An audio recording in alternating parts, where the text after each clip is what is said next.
Welcome Bangla tech মিত্র। আপনি বাড়িতে বসে বসেই কিভাবে এসসি এসটি বা ওবিসি সার্টিফিকেটের জন্য অনলাইনে অ্যাপ্লিকেশন করবেন তার স্টেপ বাই স্টেপ সমস্ত প্রসেস নিয়ে আলোচনা করব। তবে তার আগে আমার চ্যানেলটি দ্রুত সাবস্ক্রাইব করুন এবং নিয়মিত ভিডিও পেতে নোটিফিকেশন অন করুন। অ্যাট ফার্স্ট যে কোনো একটি ব্রাউজার ওপেন করবেন। ওপেন করার পর এই সার্চ বক্সে এখানে সার্চ করবেন কাস্ট certificatewb.gov.in এর লিঙ্ক অবশ্য ডেসক্রিপশনে দিয়ে দেওয়া হবে। এন্টার দিলাম। দেখুন এখানে একটি নোটিশ রয়েছে, এখানে ক্লোজ বাটন রয়েছে বা এখানে লিস্টের যে অপশন রয়েছে আপনি এখান থেকে এই লিস্ট ডাউনলোড করে আপনি ক্যাটাগরি আপনি দেখে নিতে পারবেন। ক্লোজ বাটনে ক্লিক করে দিলাম। এটি হচ্ছে মেন পেজ। এই মেন পেজে দেখুন মেনু বারে 5 নম্বরে এখানে যদি ক্লিক করি তাহলে দেখুন এখানে 7টি অপশন রয়েছে। ফার্স্ট হচ্ছে অ্যাপ্লাই ফর ওবিসি, অর্থাৎ আপনি এসসি এসটি এবং ওবিসি সার্টিফিকেটের জন্য আপনি এখান থেকে অ্যাপ্লিকেশন করতে পারবেন। তারপরে দেখুন এডিট অ্যাপ্লিকেশন। অ্যাপ্লিকেশনে যদি কোনো ভুল হয়ে থাকে তাহলে আপনি এখান থেকে এডিট করে নিতে পারবেন। অ্যাপ্লিকেশন চেক, আপনি অ্যাপ্লিকেশন চেক করে নিতে পারবেন বা আপনার সার্টিফিকেট হলো কিনা সেটা আপনি চেক করতে পারবেন। তারপরে দেখুন শেষের দিকে রিপ্রিন্ট অ্যাপ্লিকেশন বা অ্যাকনলেজমেন্ট স্লিপ, অর্থাৎ আপনি পরবর্তীতে আবার সেই অ্যাপ্লিকেশন বা অ্যাকনলেজমেন্ট স্লিপ আপনি রিপ্রিন্ট করে নিতে পারবেন। তারপরে দেখুন ডাউনলোড সার্টিফিকেট, অর্থাৎ আপনি এখান থেকেই সার্টিফিকেট ডাউনলোড করতে পারবেন। তো ফার্স্টে দেখুন আমি অ্যাপ্লাই ফর ওবিসি এই অপশানে ক্লিক করে দিলাম। তারপরে দেখুন অ্যাপ্লিকেশন ফর্ম ওপেন হয়ে যাবে। এখানে ফার্স্টে যে অপশন রয়েছে do you have any digitised caste certificate, অর্থাৎ আপনার কাছে কোনো ডিজিটাইজ কাস্ট সার্টিফিকেট আছে কি? যদি থাকে তাহলে ইয়েস দিবেন। যেহেতু আপনি এখানে নিউ সার্টিফিকেটের জন্য অ্যাপ্লিকেশন করবেন তাই নো এই অপশানে ক্লিক করে দেবেন। তারপরে দেখুন এখানে অটোমেটিকভাবে স্টেট এখানে চলে আসবে। ডিস্ট্রিক্ট এই অপশানে ক্লিক করবেন, ড্রপ ডাউন লিস্ট পাবেন। আপনি যে ডিস্ট্রিক্টে বাস করেন সেই ডিস্ট্রিক্ট আপনি এখানে চুজ করবেন। সাব ডিভিশন এখানে ক্লিক করুন। তারপরে দেখুন মিউনিসিপ্যালিটি অবলিক এবং ব্লক, এখানে দুটি অপশন রয়েছে। যদি আপনি ব্লকের আন্ডার হন তাহলে ব্লক এই অপশন চুজ করবেন, আর যদি পৌরসভার আন্ডার হন তাহলে মিউনিসিপ্যালিটি অপশন চুজ করবেন। এখানে ক্লিক করলাম দেখুন, বা ব্লক এই অপশন ক্লিক করলাম। তারপরে এখানে দেখুন জিপি অবলিক ওয়ার্ড, অর্থাৎ আপনি যদি ব্লকের আন্ডার হন তাহলে এখানে জিপি অর্থাৎ গ্রাম পঞ্চায়েতের নাম এখানে পেয়ে যাবেন। আর যদি আপনি পৌরসভার আন্ডারে হন তাহলে এখানে ওয়ার্ড নাম্বার অটোমেটিকভাবে এখানে চলে আসবে। যেটা আপনার ক্ষেত্রে প্রযোজ্য হবে সেই অপশন আপনি চুজ করবেন। তারপরে দেখুন application form SC ST OBC, যেটা আপনার ক্ষেত্রে প্রযোজ্য, অর্থাৎ যে সার্টিফিকেটের জন্য আপনি অ্যাপ্লিকেশন করবেন সেখানে ক্লিক করবেন। যদি আপনি এসটি দেন তাহলে এসটি, ওবিসি দিলে ওবিসি। ওবিসি দিলে দেখুন এখানে আর একটি অপশন ক্রিয়েট হয়ে যাবে। যেহেতু ওবিসি এ এবং বি দুটি ভাগ রয়েছে তাই দেখুন এই অপশন ক্রিয়েট হয়ে যাবে, কিন্তু এসসি এসটির ক্ষেত্রে এখানে ক্রিয়েট হবে না। তারপরে দেখুন এখানে কাস্ট ট্রাইব কমিউনিটি এই অপশানে ক্লিক করবেন। দেখুন ড্রপ ডাউন লিস্ট পাবেন, যে কাস্টের আপনি রয়েছেন সেই কাস্টটা আপনি এখানে ভালোভাবে চুজ করবেন। তারপরে দেখুন 3 নম্বরে নেম, অর্থাৎ নাম আপনি আপনার ডকুমেন্ট দেখে ভালোভাবে নাম টাইপ করবেন, ফাদার্স নেম, এবং এখানে দেখুন মোবাইল নাম্বার এবং ইমেল, এগুলো অপশনাল রয়েছে এই দুটো, তবুও অন্তত পক্ষে মোবাইল নাম্বার আপনি দিতে পারেন। তারপরে দেখুন 7 নম্বরে document required at least one, অর্থাৎ যে কোনো একটি। এখানে 3টি অপশন রয়েছে, 3টি অপশনের মধ্যে যে কোনো একটি আপনাকে ডকুমেন্ট দিতে হবে। ফার্স্ট ইপিক, অর্থাৎ এখানে ভোটার কার্ড নাম্বার আপনি এখানে টাইপ করবেন। যদি ভোটার কার্ড না থাকে তাহলে দেখুন আধার নাম্বার, অর্থাৎ এখানে আধার নাম্বার আপনি দিবেন।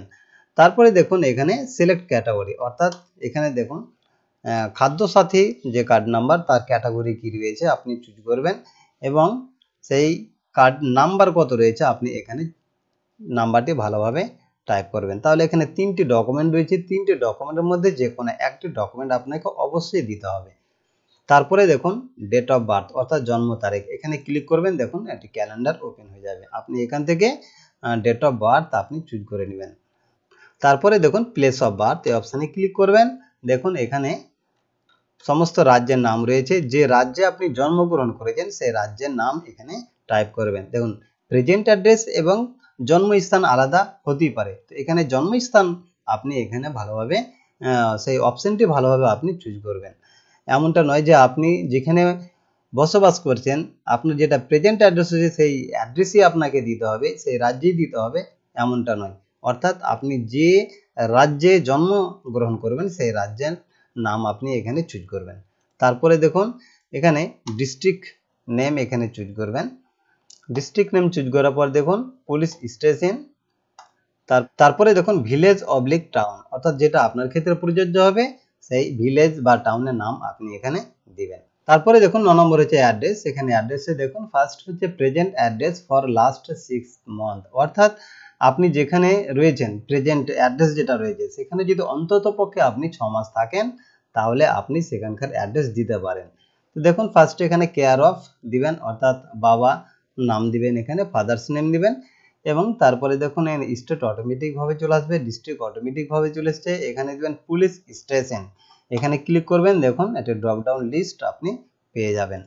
তারপরে এখানে দেখুন ওয়ার্ড অবলিক জিপি, যদি আপনি ব্লকের আন্ডার হন তাহলে এখানে গ্রাম পঞ্চায়েতের নাম টাইপ করবেন, আর যদি আপনি পৌরসভার আন্ডার হন তাহলে ওয়ার্ড নাম্বার এখানে টাইপ করবেন। তারা ভিলেজ, পাড়া, হাউস নম্বর বা রোড, অর্থাৎ এখানে আপনি গ্রামের নাম এখানে টাইপ করবেন। পোস্ট অফিস, এখানে পোস্ট অফিস নাম দিবেন এবং লাস্টে দেখুন পিনকোড 6 ডিজিটের যেটা পিনকোড রয়েছে সেই পিনকোড আপনি ভালোভাবে টাইপ করবেন। তারপরে দেখুন এখানে বি অপশনে পার্মানেন্ট অ্যাড্রেস, এখানে ইয়েস নো, অর্থাৎ আপনার পার্মানেন্ট অ্যাড্রেস এবং প্রেজেন্ট অ্যাড্রেস যদি সেম হয় তাহলে আপনি ইয়েস এই যে অপশন রয়েছে এখানে ক্লিক করবেন, আর যদি সেম না হয় তাহলে আপনি নো এই অপশনে ক্লিক করে দেবেন। এবং এই নো অপশনে ক্লিক করলে আপনাকে আবার এখানে পার্মানেন্ট অ্যাড্রেস ডিটেলস আপনাকে এখানে দিতে হবে। নিচের দিকে ন্যাশনালিটি ইন্ডিয়ান অটোমেটিক ভাবে এখানে আসবে। রিলিজিয়ান অপশানে চুজ করবেন, আপনি যে ধর্মাবলম্বীর সেই ধর্মে এখানে আপনি চুজ করবেন। Gender mail, female, transgender, others, যেটা আপনার ক্ষেত্রে প্রযোজ্য হবে সেই অপশান আপনি চুজ করবেন। 13 নম্বর দেখুন ব্লাড রিলেশন ডিটেলস, অর্থাৎ যে সার্টিফিকেটের জন্য আপনি অ্যাপ্লিকেশন করছেন সেই সার্টিফিকেট আপনার পরিবারের কারো আছে কিনা, তো যদি থাকে তাহলে ইয়েস, আর না থাকলে নো। তাহলে ইয়েস যখন হবে তখন এখানে বেশ কিছু ডিটেলস আপনাকে দিতে হবে। ফার্স্ট সার্টিফিকেট হোল্ডার নেম, অর্থাৎ যার সার্টিফিকেট রয়েছে তার নাম দিবেন। তারপরে দেখুন সার্টিফিকেট নম্বর এখানে ভালোভাবে টাইপ করবেন। ডেট অফ ইস্যু, অর্থাৎ কত তারিখে ইস্যু হয়েছে সেই সার্টিফিকেট, এখানে ক্লিক করবেন, দেখুন ক্যালেন্ডার ওপেন হয়ে যাবে এবং যে ডেটে ইস্যু হয়েছে সেই ডেট আপনি এখান থেকে চুজ করে নেবেন। রিলেশন উইথ অ্যাপ্লিক্যান্ট, অ্যাপ্লিক্যান্টের সাথে যার সার্টিফিকেট রয়েছে সার্টিফিকেট হোল্ডার তার সম্পর্কে কি রয়েছে, বাবার না, এখানে দেখুন রিয়েল সিস্টার, রিয়েল ব্রাদার, এখানে বেশ কিছু অপশন রয়েছে, যে অপশন আপনার ক্ষেত্রে প্রযোজ্য হবে সেই অপশন দিবেন। তারপরে এখানে দেখুন ইস্যু অথরিটি, এখানে ইস্যু অথরিটি অর্থাৎ কোথায় ইস্যু হয়েছে এখানে ক্লিক করবেন, ড্রপডাউন লিস্ট পেয়ে যাবেন, যে অপশন প্রযোজ্য হবে সেই অপশন আপনি চুজ করবেন। 14 নম্বরে দেখুন details of to local reference, অর্থাৎ এখানে দুজন ব্যক্তির নাম দিতে হবে এবং এই দুজন ব্যক্তি যাতে আপনার নিজের গ্রামের হয়। ফার্স্টে দেখুন এখানে নাম দিবেন, তারপরে অ্যাড্রেস দিবেন, তারপরে আবার এখানে দ্বিতীয় ব্যক্তির নাম এবং তার অ্যাড্রেস এখানে ভালোভাবে টাইপ করবেন, সম্পূর্ণ অ্যাড্রেস দিবেন। তারপরে 15 নম্বরে দেখুন এখানে নো অপশনে ক্লিক হয়ে থাকবে, এখানে নোই করবেন। তারপরে এখানে ভালোভাবে আপনি সমস্ত ডিটেলস দেখে নেবেন যে সমস্ত তথ্যগুলি সব ঠিকঠাক আছে কিনা। তারপরে এখানে নিচে যে অপশন রয়েছে সেভ অ্যান্ড কন্টিনিউ এই অপশনে ক্লিক করে দিবেন। তারপরে দেখুন এরকম একটি পেজ আসবে, এখানে দেখুন প্যারেন্ট সার্ভিস ডিটেলস এই যে অপশন রয়েছে এখানে দেখুন পিতামাতার সার্ভিস ডিটেলস দিতে হবে, এখানে ক্লিক করবেন। ফার্স্ট দেখুন ফাদার যদি কোনো সার্ভিস করে থাকে তাহলে সেই সার্ভিস ডিটেলস দিবেন, আর যদি না করে থাকে তাহলে নন এই অপশনে ক্লিক করে দিবেন। মাদার্স এই অপশনে ক্লিক করুন, দেখুন মাদার্স যদি কোনো সার্ভিস করে থাকে তাহলে এই অপশন আপনি এখানে চুজ করবেন, আর যদি না করে তাহলে নন এই অপশনে ক্লিক করে দিবেন। কন্টিনিউ এই অপশনে ক্লিক করুন, তারপরে দেখুন ওকে এই অপশনে ক্লিক করে দিবেন। বি নম্বরে দেখুন এখানে জমি সংক্রান্ত বিষয় রয়েছে। ফার্স্ট এখানে দেখুন লোকেশন, অর্থাৎ কোন মৌজার মধ্যে রয়েছে সেই জমি। তারপরে দেখুন সাইজ অফ হোল্ডিং, অর্থাৎ কত এখানে জমির পরিমাণ দিবেন। 3 নম্বরে দেখুন সাইজ অফ ইরিগেটেড ল্যান্ড এবং 4 নম্বরে হচ্ছে সাইজ অফ আনইরিগেটেড ল্যান্ড, অর্থাৎ কৃষি জমির পরিমাণ কত এবং অকৃষি জমির পরিমাণ কত রয়েছে তা এখানে উল্লেখ করতে হবে। তারপরে দেখুন নিচের দিকে এখানে 5-6 না দিলেও চলবে। এবার সি নম্বরে দেখুন প্যারেন্টস ইনকাম, অর্থাৎ ফার্স্ট এখানে দেখুন ফাদার্স ইনকাম ডিটেলস এখানে দিতে হবে। Annual income from other resource including salary এবং এগ্রিকালচার, অর্থাৎ এখানে others income, others sourcing income কত রয়েছে এখানে উল্লেখ করতে হবে। তারপরে দেখুন এখানে মাদার্স ইনকাম, মাদার্সের যদি কোনো ইনকাম থাকে আদার্স সোর্সিং, অর্থাৎ এখানে স্যালারি এবং এগ্রিকালচার এই দুটি বাদ দিয়ে যদি আদার্স কোনো সোর্স থেকে ইনকাম আসে সেই ইনকামের পরিমাণ কত রয়েছে তা এখানে উল্লেখ করতে হবে। তারপরে দেখুন আপলোড অ্যাপ্লিক্যান্টস ডকুমেন্ট, একটি পেজ ওপেন হবে। এখানে দেখুন ফার্স্ট যে অ্যাপ্লিক্যান্টস ফটোগ্রাফ, অর্থাৎ এখানে একটি ছবি এখানে আপলোড দিবেন এবং তার ম্যাক্সিমাম সাইজ হবে 150 কেবি। তারপরে দেখুন document establishing relationship with applicant, দেখুন এই বিষয়টি খুবই গুরুত্বপূর্ণ। দেখুন অর্থাৎ এখানে যেটা বোঝাতে চাইছে যে অ্যাপ্লিক্যান্টের সাথে যিনি সার্টিফিকেট হোল্ডার যেটা নেম দিয়েছেন তার সম্পর্কে কি রয়েছে এখানে সেটা আপনাকে দেখাতে হবে। ধরুন এখানে ধরুন ভোটার আইডি, অ্যাপ্লিক্যান্টের ভোটার আইডি দিলেন, তাহলে ভোটার আইডিতে দেখুন বাবার নাম থাকবে, তাহলে বাবা যদি সার্টিফিকেট হোল্ডার নেন তাহলে সেক্ষেত্রে আপনি ভোটার আইডি দিতে পারেন।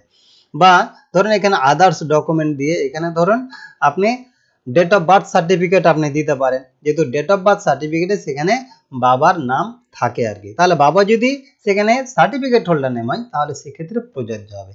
এবার ধরুন যে আপনি যে ডকুমেন্ট দিচ্ছেন সেখানে সার্টিফিকেট হোল্ডারের কোনো সম্পর্ক নেই, সেক্ষেত্রে কি করবেন, সেক্ষেত্রে দেখুন আপনি ব্লাড রিলেশন চার্ট একটি ক্রিয়েট করবেন এবং সেখানে আপনাকে দেখাতে হবে যে সেই সার্টিফিকেট হোল্ডার আপনার কে হলো। তারপরে দেখুন এখানে যদি সার্টিফিকেট নাম্বার থাকে তাহলে দিবেন, যদি না থাকে তাহলে এটা ব্ল্যাঙ্ক রেখে দিবেন, প্রয়োজন নাই। এজ প্রুফ অর্থাৎ বয়সের প্রমাণ হিসেবে এখানে দেখুন বার্থ সার্টিফিকেট রয়েছে, অ্যাডমিট কার্ড, এখানে বার্থ সার্টিফিকেট দিবেন এবং বার্থ সার্টিফিকেটে এখানে দেখুন নাম্বার দিবেন। যদি বার্থ সার্টিফিকেট না থাকে, যদি অ্যাডমিট কার্ড থাকে তাহলে অ্যাডমিট কার্ড আপনি চুজ করবেন এবং তার নাম্বার দিবেন।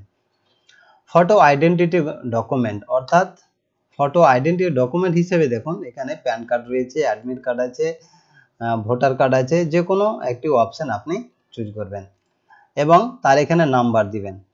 তারপরে দেখুন প্রুফ অফ সিটিজেনশিপ, অর্থাৎ নাগরিকত্ব হিসেবে এখানে আরেকটি ডকুমেন্ট এখানে চুজ করতে হবে, তো যে কোনো একটি এখানে ডকুমেন্ট আপনি চুজ করে নেবেন। তারপরে দেখুন এখানে ডিটেলস, অর্থাৎ এখানে নাম্বার দিবেন। যদি আপনি ধরুন আপনি রেশন কার্ড আপনি চুজ করেন তাহলে এখানে রেশন কার্ড নাম্বার দিবেন। তারপরে দেখুন proof of residence in West Bengal, এখানে ক্লিক করবেন, অর্থাৎ বাসিন্দা, আপনি যে পশ্চিমবঙ্গের একজন বাসিন্দা তার একটা প্রুফ এখানে আপনাকে দিতে হবে আর কি। এই যে কয়েকটি অপশন রয়েছে এই অপশন আপনি যে কোনো একটি দিবেন এবং তার নাম্বার দিবেন। এখানে proof of local resident option choose করবেন এবং নাম্বার দিবেন। তারপরে দেখুন information about voter card of, দেখুন ফাদার্স মাদার্স সেলফ, এখানে যে কোনো একটি আপনি এখানে এই অপশন আপনি চুজ করবেন। তারপরে চুজ করে ধরুন আপনি ফাদার্স দিলেন, তাহলে ফাদার্স এখানে ভোটার কার্ড নাম্বার দিবেন, এখানে অ্যাসেম্বলি নম্বর বা নেম এখানে দিবেন, তারপরে এখানে পার্ট নম্বর দিবেন এবং এখানে সিরিয়াল নাম্বার দিয়ে দেবেন, তাহলে আপনার অ্যাপ্লিকেশনটি সঠিক হবে আর কি। তারপরে এখানে দেখুন ক্যাপচার যে অপশন রয়েছে ক্যাপচার দিবেন, ক্যাপচার দেওয়ার পরে যে সাবমিট অপশন রয়েছে এখানে ক্লিক করে দিবেন। সাবমিট অপশনে ক্লিক করার সাথে সাথেই আপনার অ্যাপ্লিকেশন সাকসেসফুল হয়ে যাবে। এখানে দেখুন your application has been submitted successfully, application number আপনি ভালোভাবে নোট করে রাখবেন এবং এখানে দেখুন ক্লিক হিয়ার এবং এখানে ক্লিক হিয়ার 3 জায়গায় রয়েছে, এখান থেকে আপনি দুটো ফর্ম পাবেন এবং লাস্টে এখানে আপনি অ্যাকনলেজমেন্ট পেয়ে যাবেন এবং এখান থেকে ক্লিক করুন, দেখুন ডাউনলোড হয়ে যাবে। তারপরে ডাউনলোড হয়ে যাওয়ার পরে প্রথম ফর্মে দেখুন ইওর ফেথফুলি, প্রথমে দেখুন এখানে অ্যাপ্লিক্যান্ট এখানে সিগনেচার করবে, আর যদি অ্যাপ্লিক্যান্ট মাইনর হয় তাহলে সেক্ষেত্রে লিগাল গার্জিয়ান এখানে সিগনেচার করবে। তারপরে দিকে নিচের দিকেও সেম একই রকম ভাবে সিগনেচার করবে এবং দ্বিতীয় যে পেজটি থাকবে সেই পেজটির শেষ দিকেও এখানে সিগনেচার করতে হবে। তারপরে উপযুক্ত নথিপত্র সহ অ্যাপ্লিকেশন ফর্মটি নিকটবর্তী বিডিও বা এসডি অফিসে জমা করতে হবে 7 দিনের মধ্যে, যদি না করে তাহলে সেই অ্যাপ্লিকেশন ক্যান্সেল হয়ে যেতে পারে। তো আশা করছি এই ভিডিওটি আপনাদের খুবই কাজে লাগবে। এরকম অসংখ্য টিপস পেতে আমার চ্যানেলটি সাবস্ক্রাইব করুন, লাইক শেয়ার ও কমেন্ট করুন এবং নিয়মিত ভিডিও পেতে নোটিফিকেশন অন করুন।